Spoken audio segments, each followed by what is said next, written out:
Hi guys, welcome to Chronic Illness.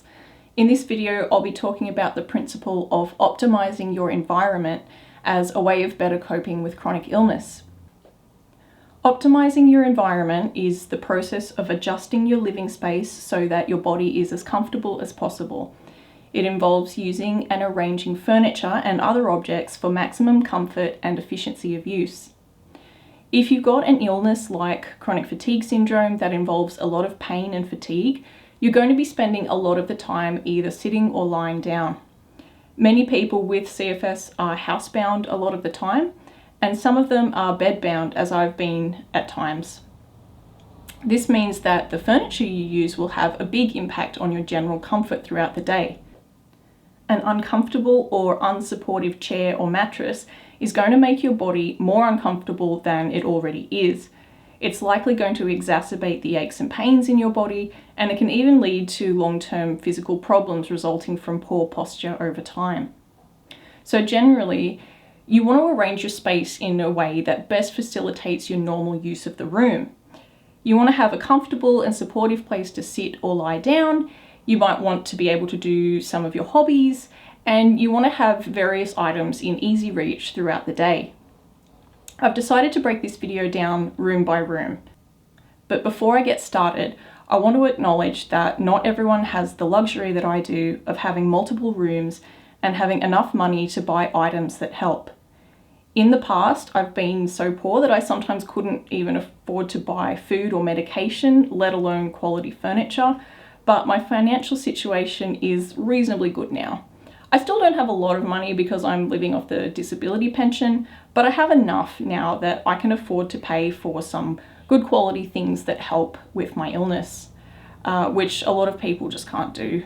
So I just wanted to acknowledge that, and I'll try to give some budget-friendly options for those that need them. Let's start with the lounge room. If you're going to be sitting for a long time, you want that chair to be as comfortable and supportive as possible, because if you're not sitting in an ergonomically sound position, this can lead to problems in the long term for your musculoskeletal system. Look for a lounge chair with a high back for neck and head support, decent armrests, and a supportive cushion or base. You don't want anything that is too bowed and saggy. You also might like to choose a recliner and footrest. Some people find that this position is more comfortable, and it helps to reduce blood pooling in the legs, which can help with concentration. You don't have to spend a fortune to get a decent quality lounge. Lots of them can be found cheap, even free sometimes, posted online if you can transport them to your home. Or you could go to a charity store or a used furniture shop, which is where I got my recliner. This lets you try out the lounge before you purchase, and they should have a delivery option so that it can be carried right into your house for you. Setting up a little table or shelves next to the lounge gives you a place to put all your stuff in easy reach. Now, the bedroom. As someone with chronic fatigue syndrome, you probably spend a large part of your life in bed, so of course you want it to be as supportive and comfortable as possible. If your mattress is uncomfortable, this affects your pain levels and sleep quality, so consider upgrading if you can afford it. You can get some high quality mattresses delivered to your doorstep in a box, and these are usually much cheaper than mattresses from a department or bedding store. If you can't afford to replace your mattress, another option is to buy a good quality mattress topper. A topper sits on top of the mattress and changes the feel and support of the bed. They come in various materials like latex, memory foam, and gel-infused foam, and each of these has different qualities, so do some research and choose one that suits your needs. You can get away with a cheaper mattress if you have a decent mattress topper. This could save you money in the long run because you can just replace the topper when it wears out, and your mattress should remain fairly level for years to come. Next is soft furnishings. A supportive pillow is really important for sleep and for spine health. I've got a dodgy neck, so I need a good pillow. I like latex pillows because they have a spring to them and they don't smush down into nothing. But some people prefer something like memory foam that molds to your curves. Personally, memory foam doesn't work for me, but everyone is different. And don't just limit yourself to a regular rectangular pillow. There are pillows of all sorts of shapes and sizes out there, and these can help you position your body more comfortably when you sleep.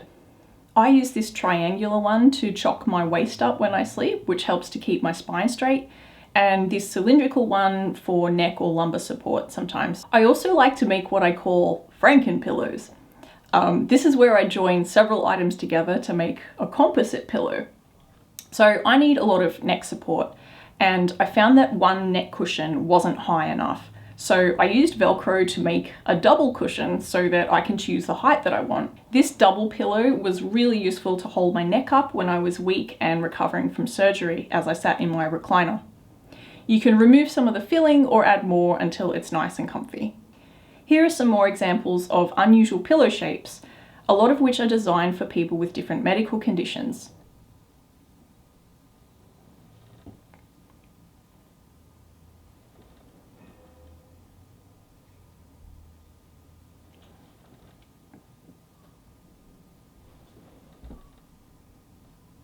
Also, a lot of these products can be claimed through NDIS, so I'll link this site down below.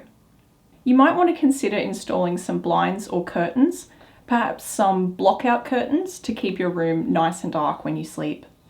Also consider getting some smart light bulbs or outlets. These let you control your electronics from your phone, so you won't have to get up to flick a switch. They often also let you control the brightness and colour of your lights, which is really great when you're photosensitive. Onto the bathroom.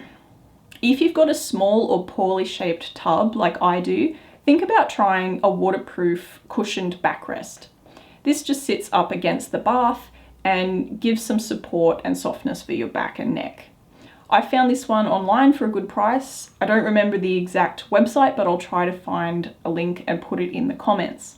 Otherwise, you should be able to find a similar product online. It's also good to use a shower chair. This is just a waterproof chair that you can sit down on while showering.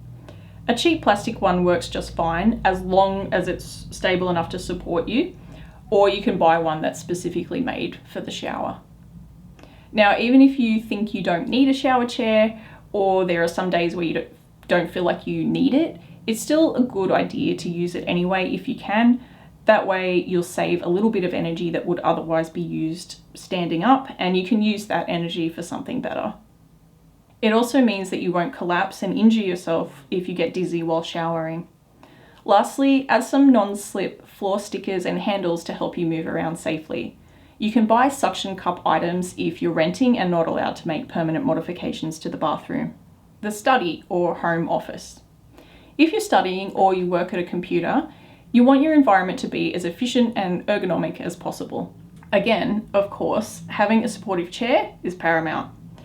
This is my old desk chair, and it is not suitable for someone with chronic fatigue syndrome. The back is too short, it's too small, and there are no armrests. It can take a lot of energy to hold your torso in an upright position, so you need something that is going to hold you up. You need a chair that you can sit in, not on. This is my current office chair, which I got from Officeworks. It's got a high back, lots of padding, armrests, and lots of ways to adjust the height and angles of everything. This one was a few $100s, I recall, but they regularly have some decent chairs on sale for around $100 Australian. Definitely go in person and try them out before you buy, because every human is a slightly different shape, and what works for one person might not work for someone else. Also have a look at gamer chairs. These are made to be comfortable for people who spend most of their day sitting at a computer, so they can be a good option for people with disabilities. I like to modify my chair with cushions and things, and I change it up from time to time. First, I layer down a quilt for more padding, and because it's pretty. Then I add as many different shaped cushions and backrests as I desire to keep me comfortable. Here's a backrest I got pretty cheap from Aldi, and a big cushion if I need to sit further forward. This chair has had a huge benefit for me. Before I got it, I basically couldn't sit up at a desk for more than 10 minutes, and that was on a good day. Often all it took was 5 minutes in a bad chair to cause me to crash and put me in bed for a few hours. Now that I have this chair though, I can sit up and work for much longer because the chair basically holds me up. You'll also want to adjust the height of your table and computer monitor so that your spine and body are in a good position. Even adjusting the height by a few centimeters can make a difference. Like I said with the lounge chair, you want to be in a position that minimizes any strain on your body. Your monitor should be at eye level and your body should be symmetrical and not twisted. You can stack objects or use a desk organizer to raise the height of your monitor and give you a bit more storage space for bits and pieces. One last thing, I'll show you this book stand that I bought pretty cheaply off Amazon. It holds up books to make them easier to read and avoid having to wrangle. It works for small paperbacks and big textbooks alike. You can adjust the angle and use the little clips to hold the pages in place. If I need to do a fair bit of reading, I put this up on my desk, or if I'm too weak to sit up at the desk, I move to my recliner and sit the book stand on my lap. And this helps me not to crane my neck too much when I'm reading. Lastly, don't forget to add touches that make the space nice for you to look at. You're spending a lot of time at home, so you want to make the atmosphere of the room feel calm and inviting. You might like things like fairy lights, decorative lamps, candles, houseplants that are low maintenance, and decorations that make you happy. Minimize clutter if you can, and if you can't, throw a pretty blanket over messes that are stressing you until such time as you can deal with them properly. That's all I've got for you today. I hope this has given you some ideas to try. If you have any tips for optimizing your environment, please let me know down in the comments so that I and other viewers can try them out. I'm especially keen to hear about anyone who has made their own Frankenpillow, so if you do, please let me know. And I'll see you in the next video. Bye!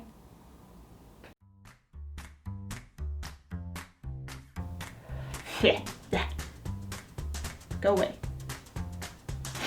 But I hope this has given you some ideas to try.